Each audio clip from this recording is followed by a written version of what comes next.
All right, everyone, we're going to kind of wind down this Friday afternoon with a bit of a fun one.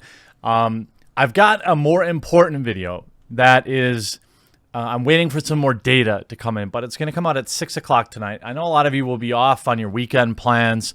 It's about some YouTube censorship and some of the things they're doing to alternative platforms, as well as them going back on saying they wouldn't be assigning strikes retroactively. It's going to be important. it's going to be important. I'm just waiting to hear back from a few creators. So I'm going to go with this one first. I hope you enjoy it, but I hope you'll come back, even if you're out tonight.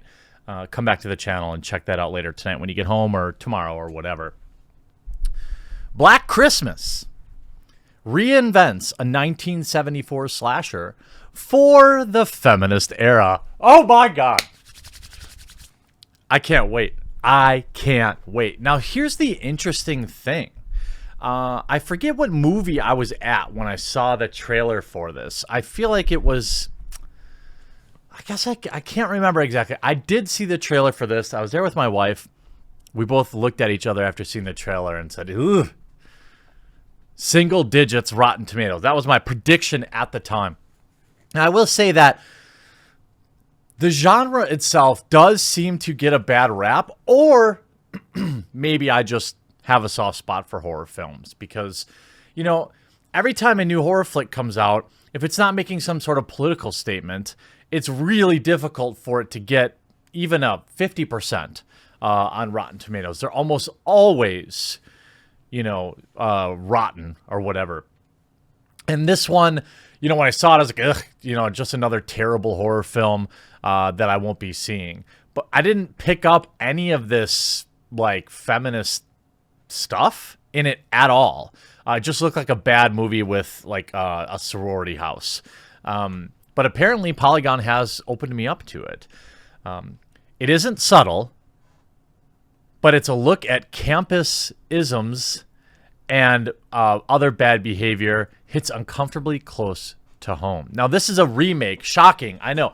Hollywood doing a remake. I'm sure that's shocking. But the original Black Christmas, which came out in 1974, was relatively simple. A group of sorority sisters became the target of an evil person, and they were picked off one by one. There was no subtext, no real text either. The 2006 remake followed it much in the same vein. Geez, the third time they're remaking this? The latest spin actually digs into the story's college setting and uses it to turn a tale about a young woman getting deleted and one woman's coming into power. Wow, I can't wait. Can't wait. Now, I'm not going to go into the plot of the film. You can watch the trailer if you want. Eventually, Chris uploads a video of a performance. It starts to go viral. The group begins receiving threatening DMs from someone claiming to be Calvin Hawthorne, a long-gone founder of the college. Soon after that, a cadre of masked people descends on the sorority house, blah, blah, blah, blah, blah. Turns out the MKE becomes a hunting ground, and so on and so forth. And it's, I guess, loosely Christmas-related. Now, Tackle and Wolf also... Takal and Wolf also tackle larger issue of sexism and racism, introducing a character who acts like a sort of analog for the 53% of white women who voted for Donald Trump, supporting a man who clearly doesn't have their best interests at heart for the sake of perceived proximity to power. This is always funny. This is a perfect example of modern day feminism.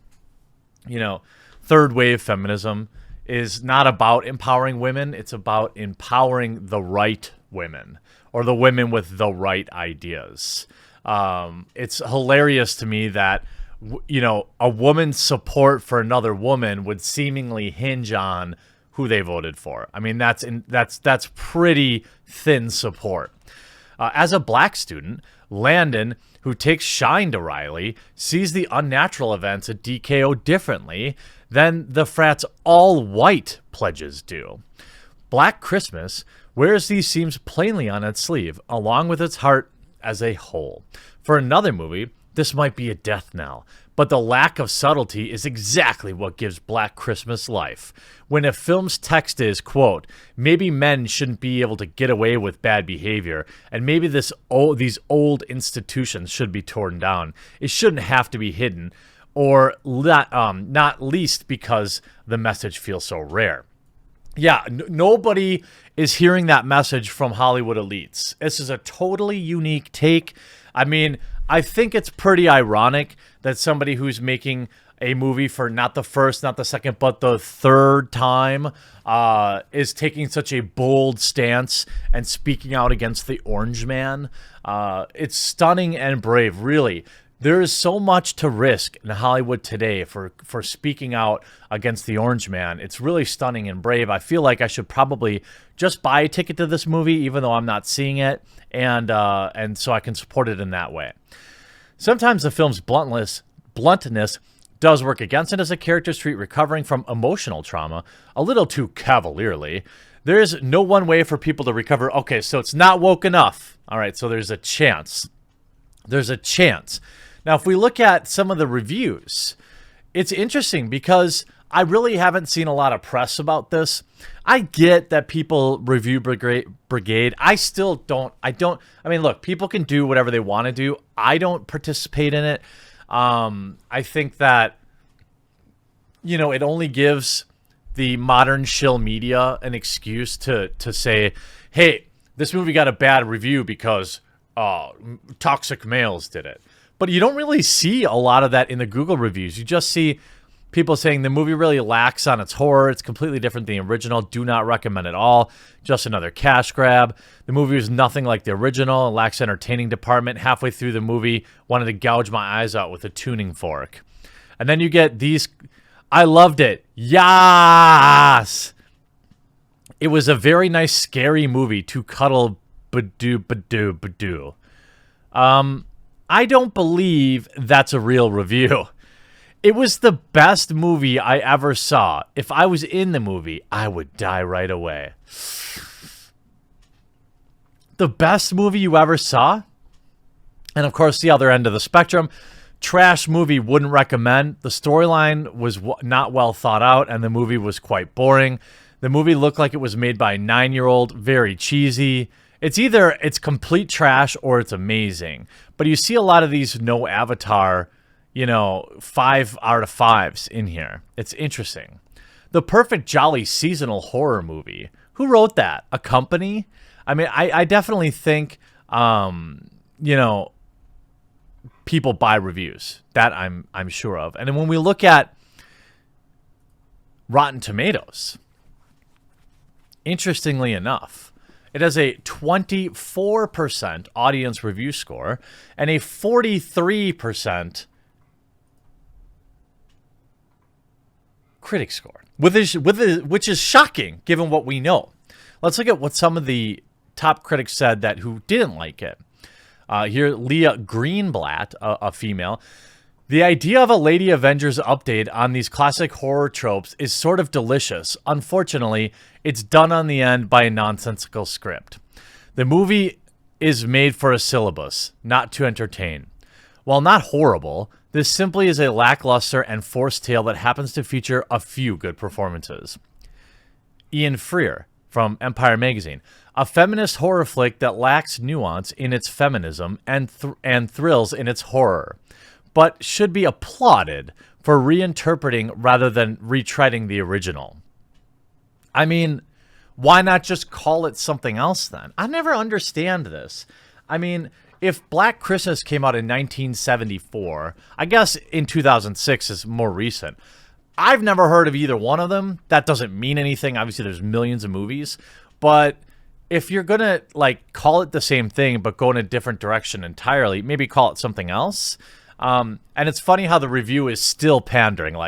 It wasn't funny, it wasn't good at its feminism, but you should still see it.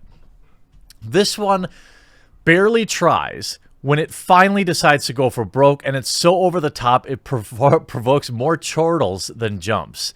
It has the right message, but not the right delivery. I mean, isn't that funny that that's what they would say? This movie has got to be the preachiest preachy movie I've ever seen that preached to me. And that's from Jeremy Jans. The worst directed movie in recent memory. Almost works as a statement of culture in Me Too era until it shifts gears in the final act and becomes a completely different movie altogether. Humbug. I mean, you know, if you look at some of the positives, some traditions and rituals need to die, and Black Christmas shoots the harmful ones through the heart with a direct and occasionally excruciatingly blunt arrow. You don't see a lot of the positive takes really talking about, you know, anything about the film. You see stuff because conversations of toxic masculinity and on campus, struggle snuggle culture have become more prevalent at schools across the country. The scenario is inherently more volatile and socially relevant now than it was 45 years ago. Well, I guess they didn't see the 2006 version. So when social justice and horror movies meet, you get Black Christmas, a steaming pile of crap that I'm sure some random people will have nothing better to do than see. I hope you enjoyed this video. Hollywood continues to find out the hard way that people don't want to be preached at. They just want you to dance for us. Hope you enjoyed. We'll talk to you again real soon.